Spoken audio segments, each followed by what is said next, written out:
নমস্কার, কেমন আছেন সবাই? রাশিয়াতে দুই বোনের আরো একটি নতুন ব্লগে আপনাদের সবাইকে স্বাগত। বারটা আজ শুক্রবার আর এখন বেজে গেছে দুপুরই 2টো মতো। আর আজ আপনাদের সঙ্গে নিয়ে যাচ্ছি নতুন এক জায়গায় লাঞ্চে।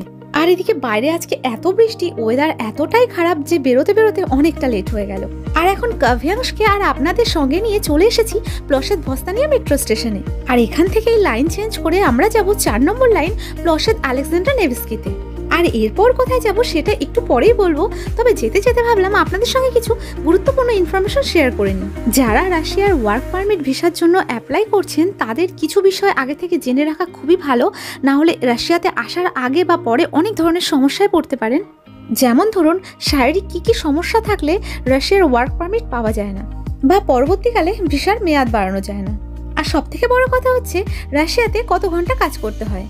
তো এই সমস্ত কিছু বলবো আজকের এই ভিডিওর মাধ্যমে, তার জন্য কিন্তু ভিডিওটা একটু স্কিপ করলে চলবে না, দেখতে হবে কিন্তু এন্ড পর্যন্ত। তবে তার আগে বলি আজকে আমরা কোথায় যাচ্ছি। আপনারা কি কেউ গেস করতে পারছেন যে আজকে আমরা কোথায় চলেছি লাঞ্চে? তো অনেকেই আমাদের কাছে জানতে চান যে আমরা কে কোথায় কি কাজ করি। তো মুখে না বলে আমার মনে হয় সরাসরি গিয়ে দেখালেই সেটা বেশি ভালো হয়। আর এই কারণেই গত একটা ভিডিওতে কিন্তু উৎপলদা কোথায় কাজ করে সেই জায়গাটা আপনাদের দেখিয়ে নিয়ে এসেছিলাম, এবং কথা দিয়েছিলাম যে সবাই কে কোথায় কাজ করে সময় সুযোগ করে আপনাদেরকে নিয়ে গিয়ে দেখিয়ে নিয়ে আসবো। আর তাই আজ চলেছি স্নেহা অর্থাৎ আমার বোন কোথায় কাজ করে সেটা নিজেও দেখতে এবং আপনাদেরকেও দেখিয়ে নিয়ে আসতে। তো চলে এসেছি আমার বোনের কাজের জায়গায়, তবে বাইরে থেকে ভিডিও করা যায়নি আর, কারণ বাইরে প্রচণ্ড বৃষ্টি হচ্ছে। তাহলে চলুন ভেতরে বরং যেতে যেতে আপনাদের বলেই দিই যে রাশিয়াতে ডিউটি আওয়ার্স কত ঘন্টার। রাশিয়াতে ডিউটি আওয়ার্স 12 ঘন্টার। তবে হোটেল বা রেস্টুরেন্টে যেহেতু একটা নির্দিষ্ট টাইম রয়েছে বন্ধ হওয়ার, এই কারণে এগুলো বাদ দিয়ে অন্য কোনো জায়গায় আপনি চাইলে 12 ঘন্টা পরে ওভারটাইম করতে পারেন। তবে আমার বোনের ক্ষেত্রে অনেকটাই ব্যতিক্রম, কারণ ও যেখানে জব করে সেখানে ওর ডিউটি আওয়ার্স 8 ঘন্টার, সঙ্গে স্যাটারডে সানডে অফ ডে থাকে। এবার হয়তো ভাবছেন 8 ঘন্টার ডিউটি আওয়ার্সও আছে রাশিয়াতে? হ্যাঁ আছে, কারণ আমার বোন যে রেস্টুরেন্টে জব করে সেই রেস্টুরেন্টটা একটা বিজনেস সেন্টারের মধ্যে অবস্থিত। আর এই বিজনেস সেন্টারের মধ্যে যতগুলো অফিস রয়েছে সবগুলোই সরকারি অফিস, আর সরকারি অফিস মানে স্যাটারডে সানডে অফ ডে থাকে। আর এই কারণেই বনুদের রেস্টুরেন্টও স্যাটারডে সানডে অফ থাকে। তবে রাশিয়ার সরকারি বা বেসরকারি সমস্ত জায়গায় কিন্তু ওয়ার্কিং আওয়ার্স 12 ঘন্টার। আর এই কারণে বনুদের রেস্টুরেন্টও কিন্তু 12 ঘন্টাই ওপেন থাকে। শুধুমাত্র ওদের রেস্টুরেন্টের শেফ বা পোবারে যারা কাজ করে তাদেরই 8 ঘন্টা ডিউটি আওয়ার্স, বাদ বাকি স্টাফদের 12 ঘন্টায় ডিউটি আওয়ার্স। আর বনুদের এই রেস্টুরেন্টের ভেতরটা প্রচণ্ড সুন্দরভাবে ডেকোরেট করা, আর সামনে রয়েছে ভীষণ বড় একটা ওপেন কিচেন।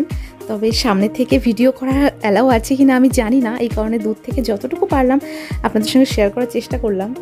আর ওই যে বনু কাজের ফাঁকে ফাঁকে কাভিয়াংশকে একটু এন্টারটেন করছে, আর কাভিয়াংশর মাম্মামকে এই পোশাকে দেখে একটু হতভম্বই হয়ে গেছে। তবে সত্যি কথা বলতে আমার বোনের জন্য এই জবটা একদম পারফেক্ট। শুধু আমার বোন নয়, আমার বোনের মতো যাদের এরকম ছোট বাচ্চা আছে তাদের জন্য এই জবটা একদম পারফেক্ট। কারণ আর কিছুদিন পর থেকেই কাভিয়াংশের স্কুল স্টার্ট হয়ে যাবে।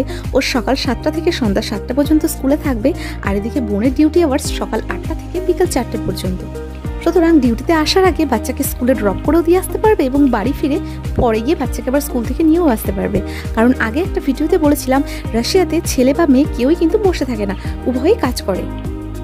আর এবার হয়তো ভাবছেন কেন বললাম যে শারীরিক কী প্রবলেম থাকলে রাশিয়াতে ওয়ার্ক পারমিটের জন্য ভিসা পাওয়া যায় না।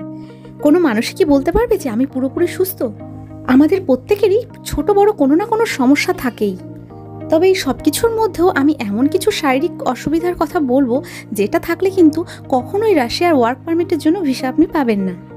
প্রথমেই বলবো HIV অর্থাৎ এইডস। আর এটা থাকলে শুধু রাশিয়া কেন, বিশ্বের কোনো দেশের জন্য আপনি ভিসা পাবেন না। আর এই কারণেই রাশিয়ায় আসার জন্য ভিসা জমা করাতে গেলেই কিন্তু আপনাকে HIV টেস্ট করাতেই হবে। আর এই HIV টেস্ট ব্যতীত অন্য কোনো ধরনের কোনো মেডিকেল টেস্ট করতে হয় না রাশিয়াতে আসার জন্য। আর হ্যাঁ, দ্বিতীয়ত যদি বুকে কোনো ধরনের বড় সমস্যা থেকে থাকে সেক্ষেত্রে বলবো রাশিয়ার জন্য অ্যাপ্লাই না করাটাই ভালো। কারণ এদেশে আসার পরে মেডিকেলে যদি কোনো কিছু ধরা পড়ে সেক্ষেত্রে কিন্তু ভিসার মেয়াদ আর বাড়বে না। ফর এক্সাম্পল, কারো যদি টিবি জাতীয় কোনো রোগ হয়ে থাকে সেক্ষেত্রে বুকে একটা কালো স্পট থেকে যাওয়ার সম্ভাবনা থাকে, আর সেটা যদি এখানে এসে মেডিকেলে ধরা পড়ে কোনোভাবে, তাহলে ভিসার মেয়াদ কোনোভাবেই বাড়ানো সম্ভব হবে না। আর এর মানে কিন্তু এমনটা নয় যে টিবি হয়েছে মানে রাশিয়াতে যাওয়া যাবে না। আমি বলতে চাইছি বুকে যদি কোনো বড় ধরনের সমস্যা হয়ে থাকে বা বাইপাস সার্জারি বা ধরুন কোনো স্পট থেকে থাকে সেক্ষেত্রে ভিসার মেয়াদ বাড়ানো সম্ভব হয় না। আর আপনারা হয়তো সকলেই জানেন যে এখানে প্রত্যেক বছর কিন্তু প্রত্যেকটা মানুষকে একবার করে মেডিকেল চেক আপ করাতে হয়। এবং এখানে থাকাকালীন অবস্থাতেও বুকে যদি বড় কোনো সমস্যা তৈরি হয় এবং সেটা যদি মেডিকেল টেস্টে ধরা পড়ে তাকে কিন্তু দেশে ফিরে যেতে হয়, কারণ এখানে চিকিৎসা ব্যবস্থা খুবই ব্যয়বহুল। তবে এটা আবার কেউ ভেবে বসবেন না যে দেশে ফিরে যেতে হচ্ছে মানে সে আবার কখনো রাশিয়াতে ফেরত আসতে পারবে না। যে সমস্যার জন্য তাকে দেশে ফিরে যেতে হচ্ছে সেই সমস্যা যদি পুরোপুরি সমাধান করতে পারে তাহলে সে পুনরায় আবার ভিসা পাবে রাশিয়া আসার জন্য। আর এদিকে দেখুন, আপনাদের সঙ্গে গল্প করতে করতে আমার বোন তো আবার এদিকে আমাদের লাঞ্চ নিয়ে চলে এসেছে।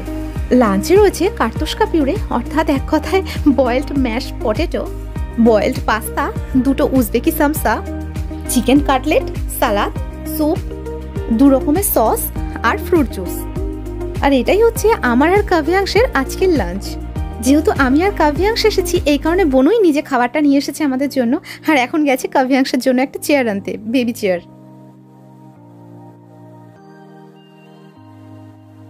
আর এত খাবারের মধ্যে ওই কার্তুস্কা পিউরে এক কথায় বাংলায় বলতে গেলে আলু সেদ্ধ, সালাড আর ফলের জুসটা খেয়েই কিন্তু আমার পেট ভরে গেছে। আর কাব্যাংশ তো এখন একা একা হাত দিয়ে খেতে পারে, তাইও পাস্তাগুলো একা একাই খাচ্ছে, আর বাদ বাকি খাবার মনে হচ্ছে সাবওয়ে করতে হবে।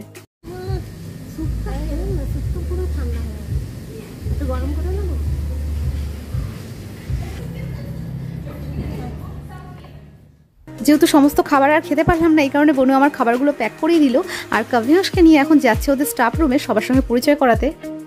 আর এদিকে যেহেতু 4টে বেজে গেছে তাই ওদের ডিউটি আওয়ার্স শেষ হয়ে গেছে, তাই বোনু একবারে চেঞ্জ করেও চলে এসেছে, একসঙ্গে আমরা বাড়িতে যাব।